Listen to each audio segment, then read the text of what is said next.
Quiet Thoughts, Volume 1. Letting go of who you used to be. It's late, and if you're anything like me, the night has a way of bringing up the things you spend all day trying not to think about.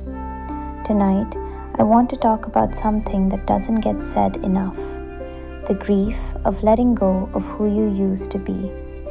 Not the grief of losing someone else, not the grief of a breakup or a friendship ending, but that quiet, unnamed grief that comes when you realize you've changed. When you look back at who you were a year ago, 2 years ago, 5 years ago, and you barely recognize that person anymore. And nobody tells you that's supposed to hurt. Everyone celebrates growth. Everyone talks about becoming a better version of yourself, like it's a clean, beautiful process. Like you just wake up one day upgraded and grateful and glowing. But what they don't talk about is the mourning that comes with it. Because letting go of who you used to be means letting go of the dreams that person had, the relationships that person built, the way that person saw the world. And even if that old version of you was struggling, even if that life no longer fits, there's still a loss in leaving it behind. And tonight, I just want to sit with that for a while, because you deserve to have it acknowledged.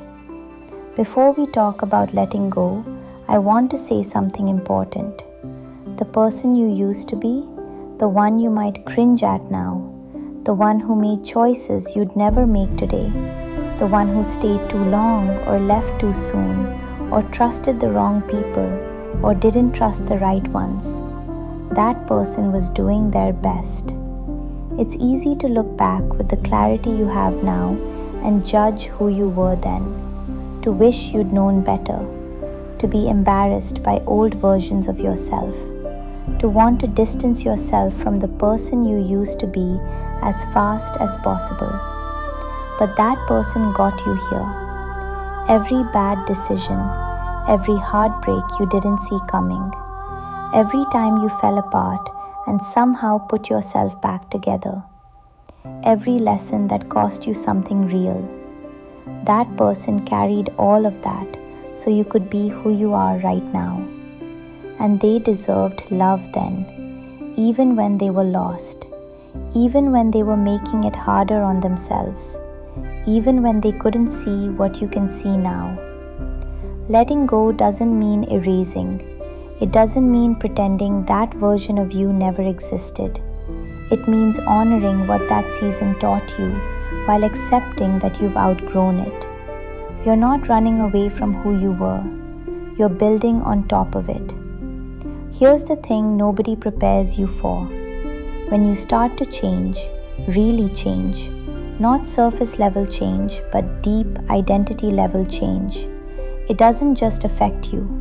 It ripples out into everything around you.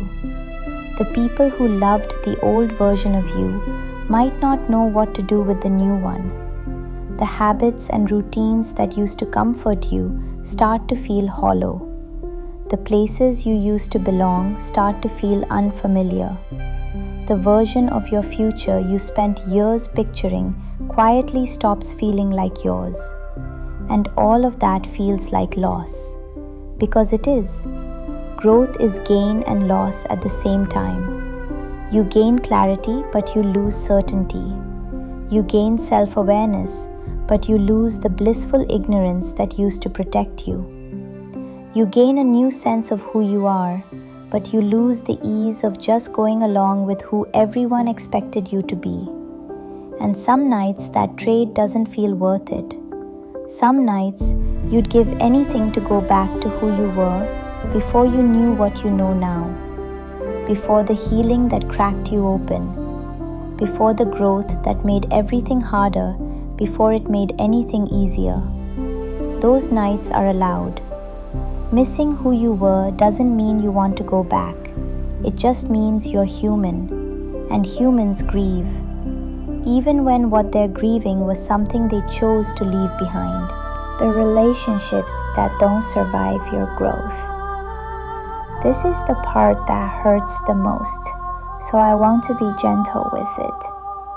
Some of the people you love are connected to a version of you that no longer exists. And when you change, when you set boundaries where there were none, when you stop showing up in ways that were costing you everything, when you start choosing yourself in ways you never did before, some people experience that as a betrayal. They didn't fall in love with this version of you. They fell in love with the one who always said yes, the one who made themselves smaller to keep the peace, the one who was easier to be around because they never pushed back. And the new you, the one with limits and needs and a voice, can feel like a stranger to them. That's not your fault, but it is one of the most painful parts of becoming who you're supposed to be. Because you can't always bring everyone with you, and sometimes the people you most wanted in your next chapter are the ones most attached to your last one.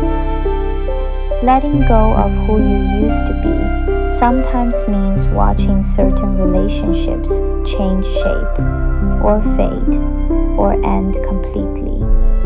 And that grief is real. It deserves to be felt, not rushed through, not explained away with quotes about outgrowing people. Just felt, quietly, honestly, for as long as it takes.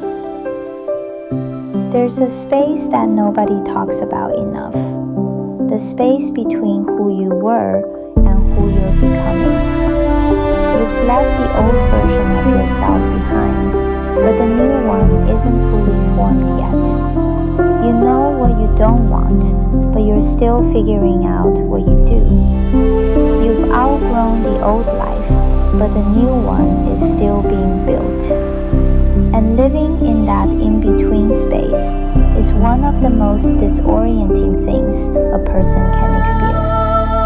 Because the world wants you to have an answer.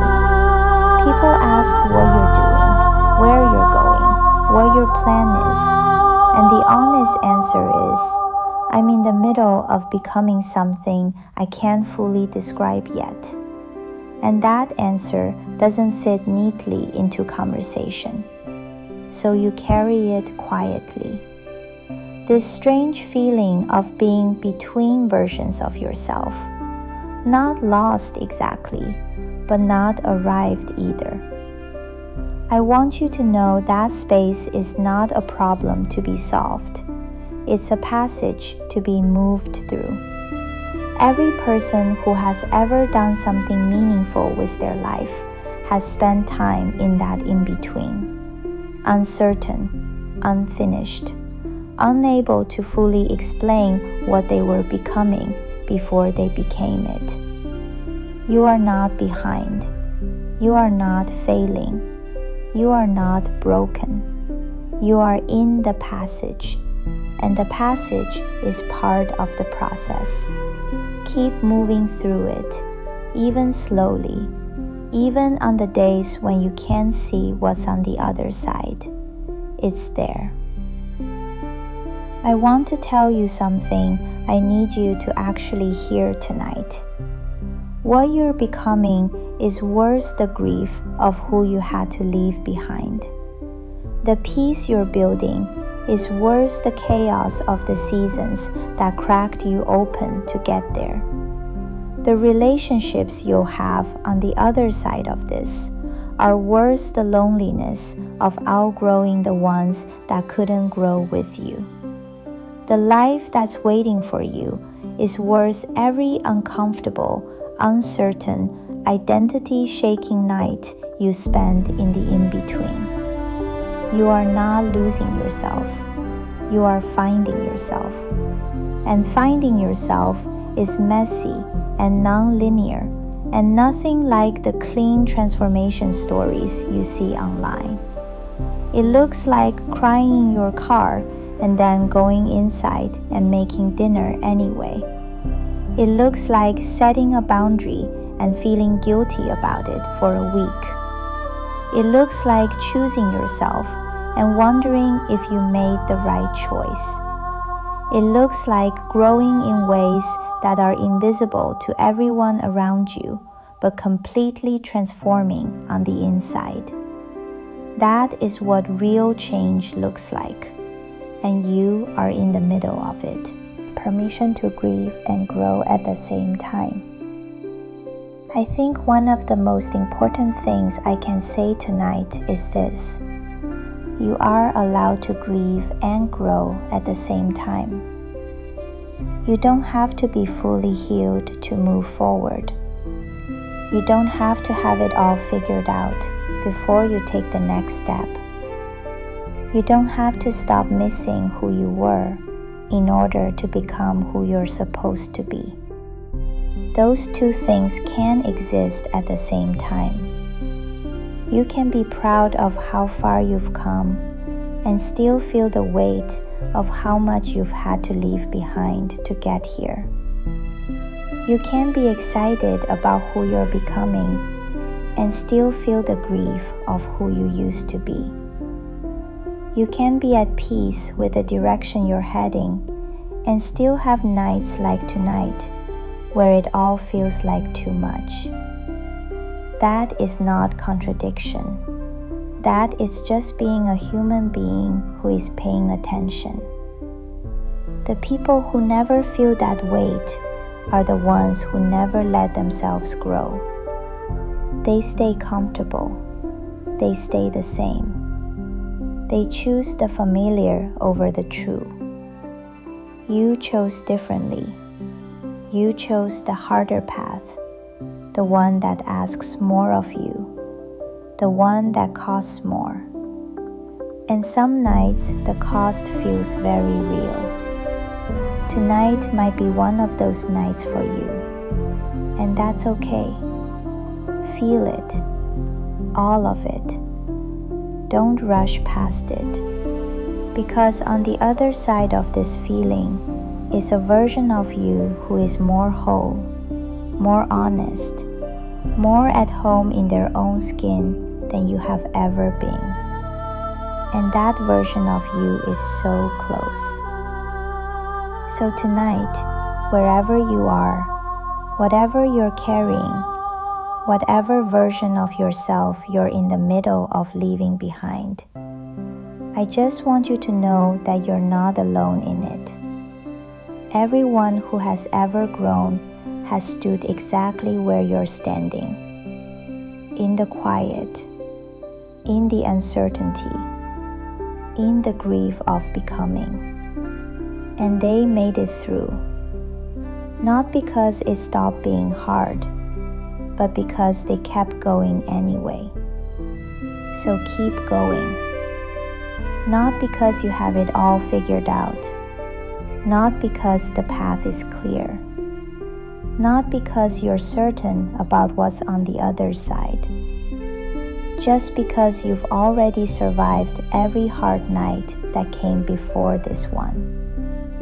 And you'll survive this one too. You are not who you used to be. And that is one of the most beautiful and difficult and worthwhile things about you.